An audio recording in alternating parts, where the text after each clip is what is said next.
Been tough sledding for the Sun Belt, but plenty of opportunities for a big win in week 3. It's Locked on Sun Belt.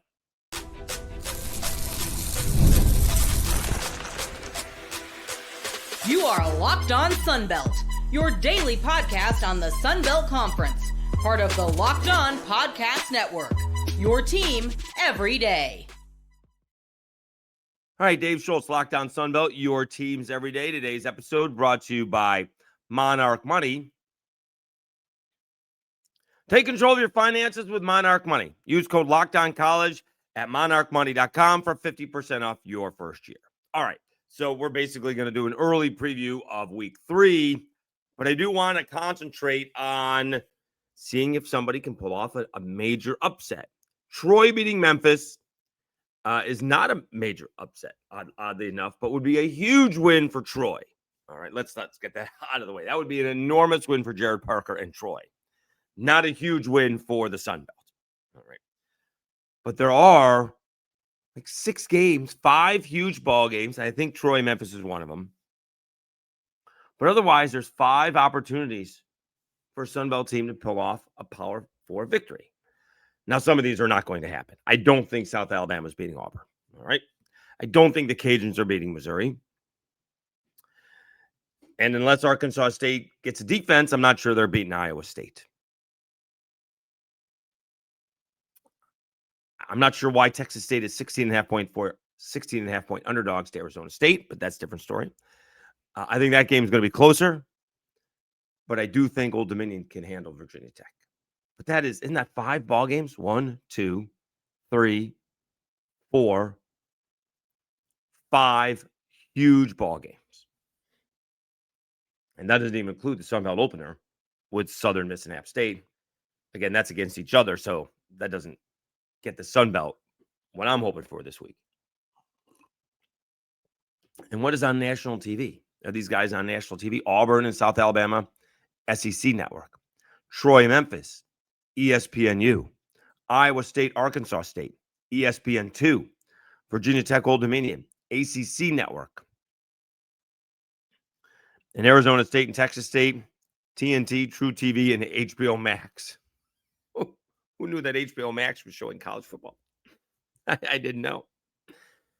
And because we have missed out on opportunities, Troy playing half the game against Clemson, basically the same thing for JMU and Louisville.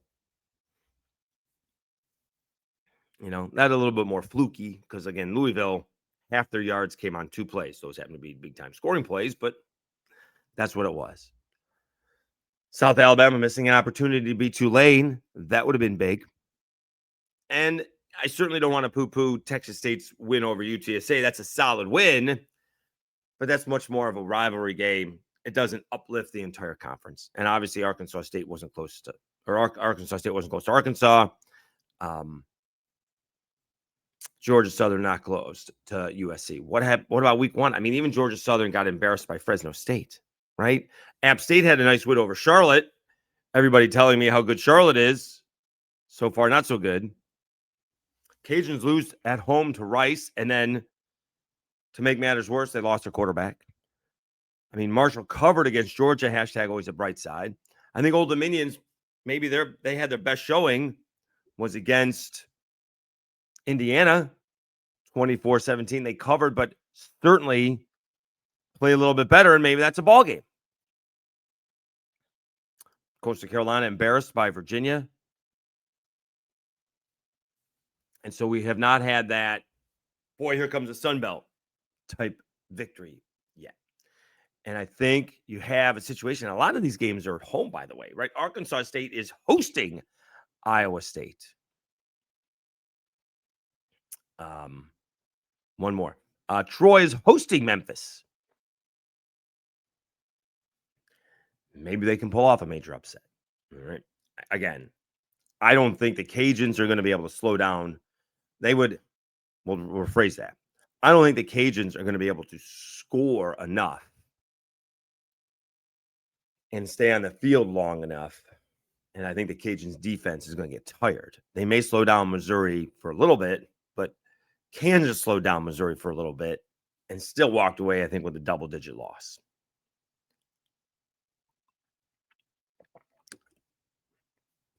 And so we just need that big win. I think it's going to be ODU. That's what we'll talk about in the next segment. It'd be nice to see if Arkansas State could rebound, put what we learned against Arkansas behind you, or use some of it.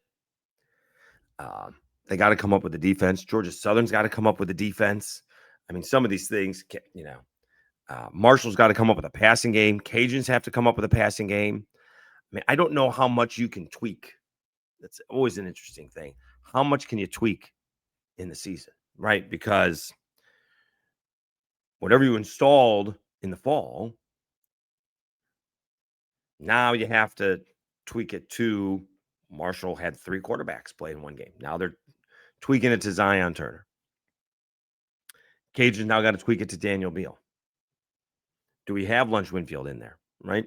JMU, it feels like they are randomly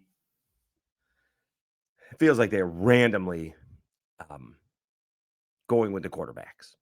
Maybe I'm off today. I have some time. Maybe I'll go back and look. I don't really want to watch 3 hours of film, so to speak. But see if there is any rhyme or reason who comes in and when.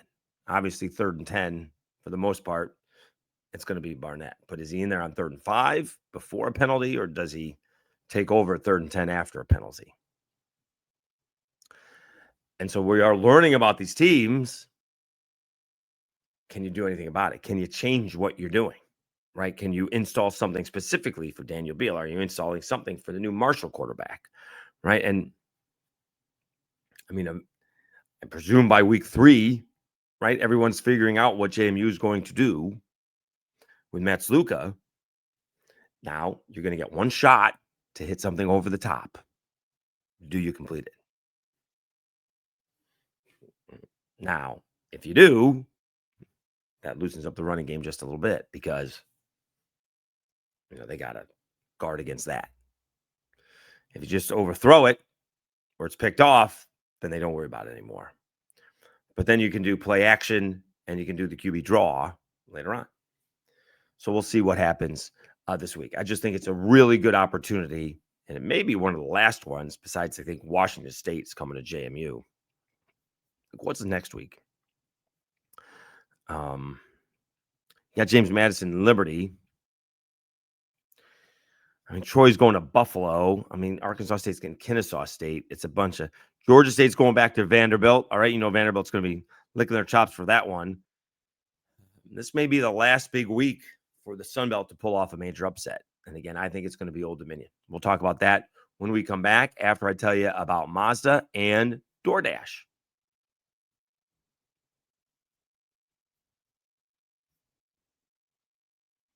Mazda crafts cars for those who do more than simply move. Mazda delivers confidence with every ride with more IIHS Top Safety Pick awards than anyone else. From footwork to breathwork, athletes sweat all the details. Mazda brings the same intention to how we craft every model. And you can make everyday drives feel like anything but, from smooth handling to intuitive controls. Like our players, we sweat every detail, because when you make every move count, impossible becomes irrelevant. Mazda, move and be moved. And DoorDash. It's almost the weekend, but time to look back and crown this week's MVP on Who Delivered, powered by DoorDash.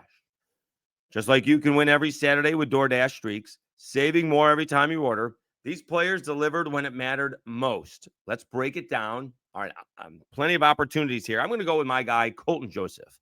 All right, obviously his running back, Traquan Jones, he won Sun Belt Player of the Week, and deservedly so. 5 carries, 163 yards, 93-yard touchdown included. Had 3. However, Colton Joseph may have one upped him. 19 out of 24, 257 yards in the air, 3 touchdowns, had 12 carries, 49 yards, and 1 touchdown. So he had 4 touchdowns, although obviously nowhere near the 32 and a half yards per carry average. All right. So Colton Joseph from Old Dominion delivered in a big way. If you've been watching week after week, you know this performance is not necessarily a fluke. Let's see if he can put two together, which would go a long way in helping upset the Virginia Tech Hokies. And just like Colton Joseph delivered for Old Dominion, DoorDash delivers your Saturdays with DoorDash streaks. You save every Saturday you order, stack it up all season, and you could save up to $250, including $100 in DoorDash credits. Order this Saturday. Keep the streak alive. Fuel your game day only with DoorDash. Terms apply. Promo period through November 18th.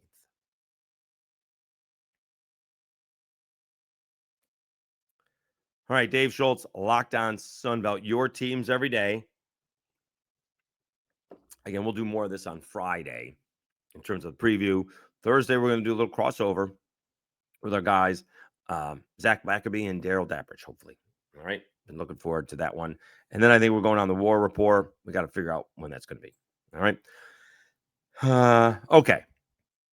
Old Dominion. So if you go over some of these, again, some of these lines, these are not close lines, right? Auburn is a 25.5-point favorite over South Alabama. Missouri is a 27.5-point favorite over the Cajuns. All right. Memphis is only 4.5-point spread over Troy because Troy put his scare into Clemson. All right. Iowa State, 20.5-point favorite on the road at Arkansas State. That over is 55.5. I also like the over. Auburn is also 55.5, but that's got 42-24 written all over it. Virginia Tech, only 7.5-point favorite at home against Old Dominion. Virginia Tech has not looked particularly good this year. All right. And Texas State, again, very odd. 16.5-point underdogs on the road against Arizona State. And Arizona State took it on the chin to Mississippi State. All right. I think they're going to cover that spread. I'd like it for them to win, though. But I'm going to look at this Virginia Tech ball game. And I think this is where if Old Dominion can play well, doesn't have to play perfect, but they have to play well and avoid the foolish mistakes that we've seen. Again, JMU missing an open receiver for a touchdown. Missing a pick six. Troy committing a penalty at the end of the first half, costing them at least 3 points. All right. Again, I don't think you have to be perfect. And I don't think Vatek is all that good, but it is a Power 4 school, right? They've lost 3 in a row, as it turns out. They lost to Minnesota in the bowl game last year. Technically, they've even lost 4 out of 5. I mean, Brent Pryce.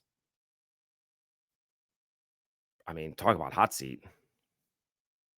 In fact, he has lost, 1, 2, 3, 4, 5. He's lost 6 out of his last 7. They lost to Syracuse 38-31 in OT. They lost to Clemson 24-14. These are some close ball games, obviously. Duke 31-28. They did beat Virginia 37-17.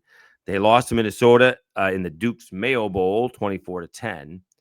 And then they haven't played well this year. They lost to South Carolina 24-11. Defense played pretty well. South Carolina put a fourth quarter score in late. And then they got blown out at home against Vanderbilt 44-20. Vanderbilt had almost 500 yards of offense. Virginia Tech, 248 yards. I mean, Vanderbilt was only 14 out of 20 passing. They ran for 262 yards. I mean, if we don't think that Traquan Jones and Colton Joseph, Travion Hargrove, looking at that numbers, you got to be licking your chops. 500 yards of offense and 262 yards of rushing. Vanderbilt averaged 7.1 yards a rush. Virginia Tech averaged 3.7. Vanderbilt even had 2 turnovers to Virginia Tech's 1. This is an opportunity for ODU. All right. They are getting 7.5. I don't think it has changed. I can't see where it has necessarily changed.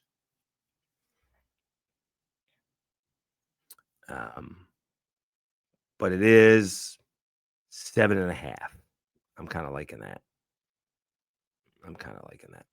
All right, but that's a big one. And then the other one I'm going to like in terms of covering, and I think they compared to the rest have the best shot of pulling it off compared to the Cajuns beating Missouri or South Alabama beating Auburn. I think Texas State may have a shot against Arizona State. All right, and then I felt like there was a fifth one, right? Where do we go here? Iowa State, Arkansas State. That's going to be tough. I mean, that's just it's not as big as line, but although they have a couple of close wins, they blew out South Dakota, but they very easily, right, could be 1-2. Kansas State, they beat Kansas State, which is a nice win, 24-21. And they beat Iowa 16-13. So maybe Arkansas State can put up a couple of points. But you can't let the game get away from you. If you let the game get away from you, then you're just playing from behind and you're going to get Jalen Raynor killed. So let's see what happens there. Mm-hmm. But I think ODU has a real shot at taking down Virginia Tech. I think Texas State hopefully can keep it close, get a couple of breaks, and beat Arizona State. All right. Is that Big 12 after dark? Is that the conference that they're in? So we'll see how that goes. But we'll see. It's tough to see how South Alabama keeps it that close against Auburn, how the Cajuns keep it close against Missouri. And then I guess, I think Troy can beat Memphis if they play like they did last week against Clemson. Also, they played really poorly in the first half against Nichols, so we got to avoid that as well. All right, let's take a timeout. We'll continue with the early week 3 preview after I tell you about FanDuel and Monarch Money. The NFL season is here, and FanDuel is making sure you're ready for kickoff with a can't-miss offer. Right now, new customers can bet just $5, and if your bet wins, you'll get $300 in bonus bets. I love using FanDuel because it fits however you like to bet. Player props, building a same-game parlay, or even jumping in live as the action unfolds. Did see some people take the Vikings before they actually came back, and they made some pretty good money. It makes every game more exciting, whether you're just watching your team or keeping an eye on your fantasy lineup. It's quick, it's easy, and the best way to add a little bit more energy to Sundays. So you're ready to play? Download the FanDuel app now by visiting FanDuel.com to get started. That's FanDuel.com to place your first $5 bet. And Monarch Money. Most people can't name all their financial accounts or even what they're worth, whether it's 401ks, properties, or investments. And when you don't have the full picture, you can end up leaving money on the table. That's why there's Monarch Money. It's an all-in-one personal finance tool that brings your entire financial life together in one clean, easy-to-use interface on your laptop or your phone. Monarch is built for people with busy lives. If you put off organizing your finances, Monarch is for you. Monarch does the heavy lifting for you. You can link all your accounts in minutes, see clear data visuals, get smart categorization of your spending, and finally feel in control of your money without ever touching a spreadsheet. Don't let financial opportunities slip through the cracks. Use code LOCKEDONCollege at monarchmoney.com in your browser for half off your first year. That's 50% off your first year at monarchmoney.com with code LOCKEDONCollege.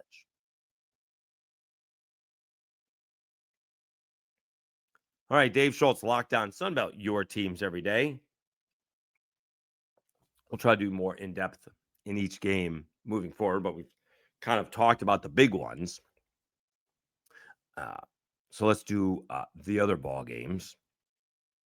All right, we do have a faithful listener, Go Herd, in the comments.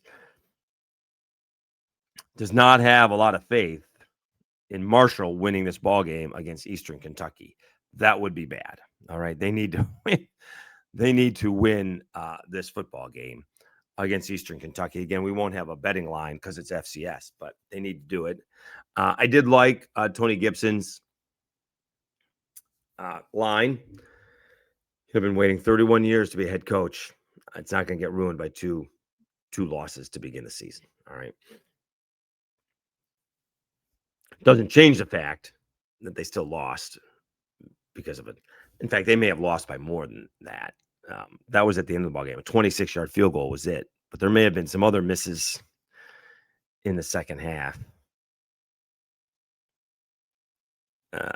Missed field goal. Oh, no, that was them. That was Missouri State.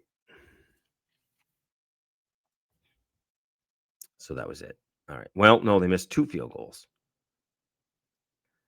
Let me see where the other field goal was. Oh, no.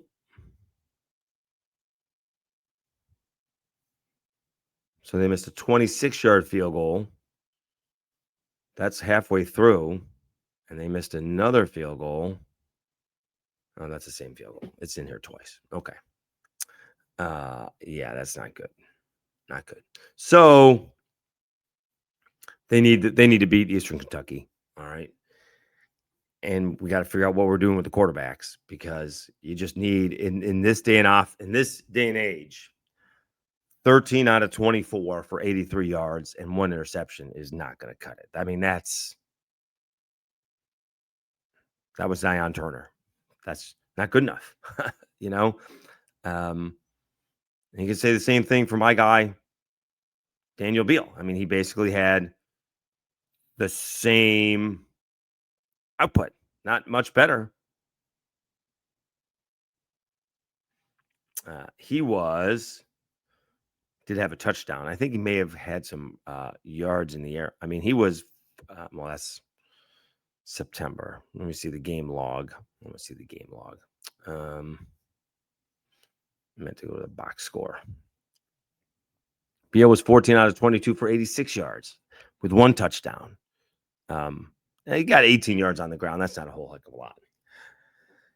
I mean, you can't be doing that, right? I saw, was it Joe Montana? Somebody who says the amount of pretty good quarterbacks in the NFL, right? I mean, not necessarily great quarterbacks. I mean, when some people are putting Jalen Hurts not in the top 5, but in the top 10, you got a lot of good quarterbacks. So there's a lot of good quarterbacks. I mean, there just are. And maybe some are finally realizing their potential, a.k.a. Trevor Lawrence. Right? But when you see some guys have those kind of games, it's a little bit disappointing. Like, did we forget how to play? Is it that much faster? Aren't you just playing football? Here's the problem when you're the quarterback. And this kind of happened to Bo Nix. He's a great example. All right. When Bo Nix was on the field in high school, he was probably in the top 3 of athletes on the field at all time. Maybe there's a linebacker, maybe there's an edge rusher, maybe there's a corner. But he's basically one of the top athletes on the field. All right. He's going to outrun most people.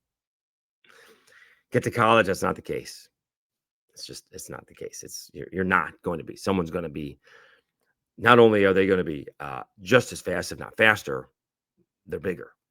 Whereas before, you're pretty big, you could get away outside of maybe some certain cases. So he's a great example of that. Now, things are just that much faster. How long it takes to slow down, and these coaches are trying to figure it out. Going to need more production from these quarterbacks in week 3. All right. We'll see if TJ Finley gets the next start for Georgia State. They lose to Memphis 38-16. Cameron Brown, 8 out of 12, 139 yards with 1 touchdown. He played pretty well. Also ran in for a score. So he played pretty well. We'll see if he's the quarterback moving forward. Right.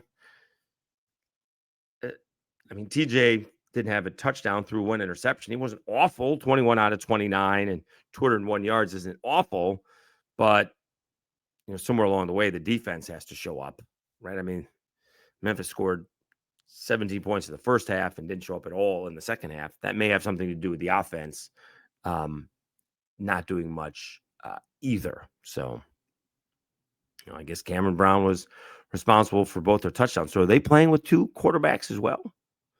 They did miss a field goal on their first drive. How long was that field goal? 52-yarder. That's kind of not necessarily an automatic one. All right, let's see what else is going on in the Sun Belt Week 3. We did mention Troy is taking on those Memphis Tigers in Troy. All right, Marshall's taking on Eastern Carolina. They got to take care of that. Georgia Southern's got to turn things around. Jacksonville State had a win last week. I mean, the total is 57.5. Why would we take the under? Let me see what Jacksonville State scored.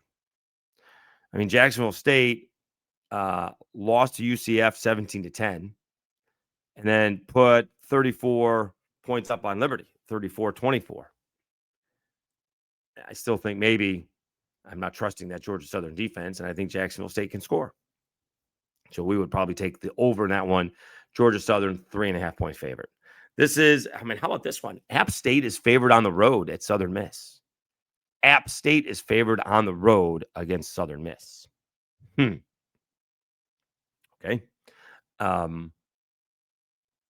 Total's 56.5. East Carolina is favored on the road to Coastal Carolina, 7.5. That could be an ugly loss for Coastal at home. We'll see how that goes. And again, we mentioned Texas State, almost 17-point underdogs on the road to Arizona State. That's the big thing. That's what I'm looking for. I'm looking for one Sun Belt team to break through. Don't care who it is. Arkansas State take down Iowa State.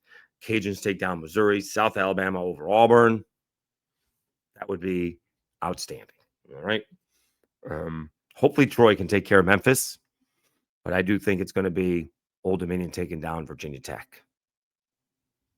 All right. You just have to play. You have to play well, and you have to play it for 60 minutes.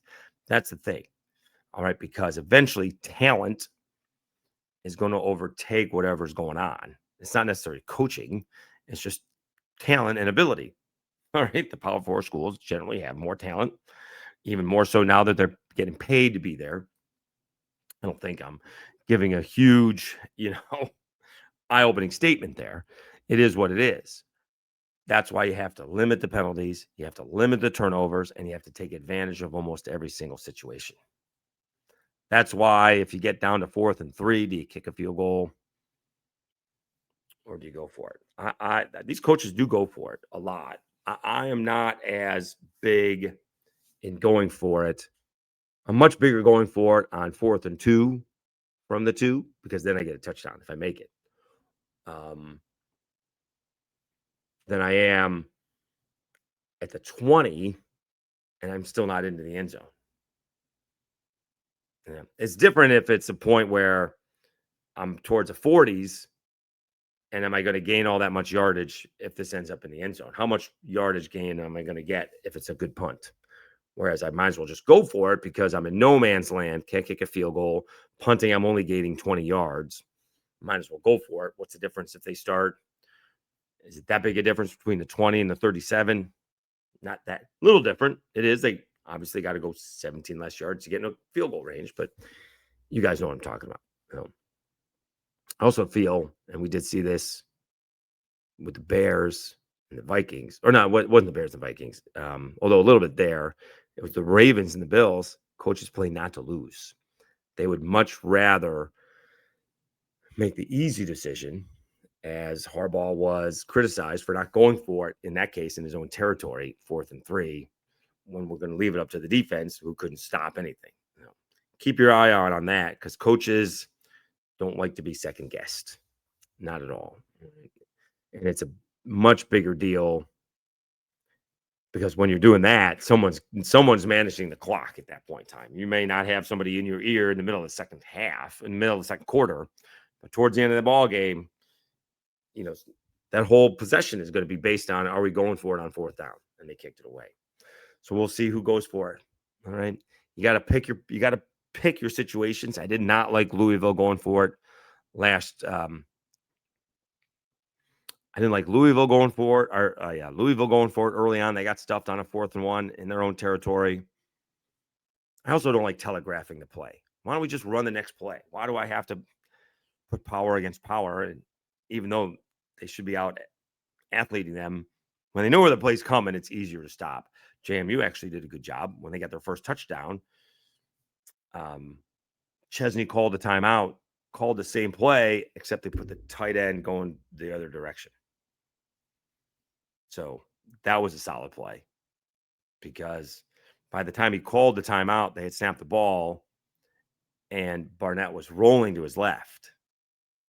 So they did the same exact play with Barnett rolling to his left, stopped, threw to his right, and he had an easy touchdown. So kind of used Louisville's aggressiveness against him. All right. That was a big spot. It was a big touchdown. All right. Thank you so much for joining us. Numbers are doing great. We're having another fantastic video month. They put out numbers. Some of it wasn't included for whatever reason, but we're over almost 400% more viewers in August this year than we did last year. That's awesome. All right. Literally 400% increase. So thank you so much. All right. And we're on pace for a record audio month. So don't forget about that as well. Apple and Spotify. It is a big help. We're looking at a record month for that as well. If somebody could get a win, it would be even nicer. All right. Thank you so much for tuning in. Really do appreciate it. We'll have a full rundown of all the ball games on Friday. I will also say this, very politely was declined. I did ask to get Jason Henderson on. Probably want to give him some time.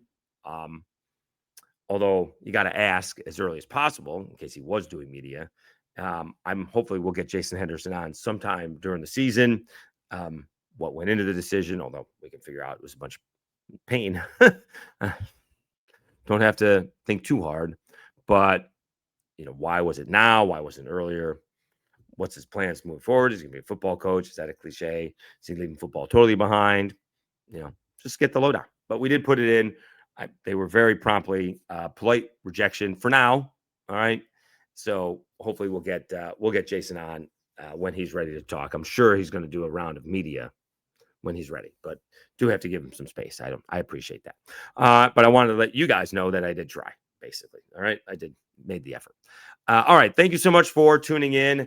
We'll be back on Thursday. Zach Blackerby, hopefully radio legend Daryl Dapprich will do a 2-step for us. I doubt it, but we can always ask. Usually I do. We will preview Auburn and South Alabama on a crossover edition of Lockdown Auburn and Lockdown Sunbelt. All right. Stay tuned for that on Thursday. Until that time, have a great day, everybody. And thank you so much for tuning in. I'm Dave Schultz. You've been watching and listening to Lockdown Sunbelt, your teams every day,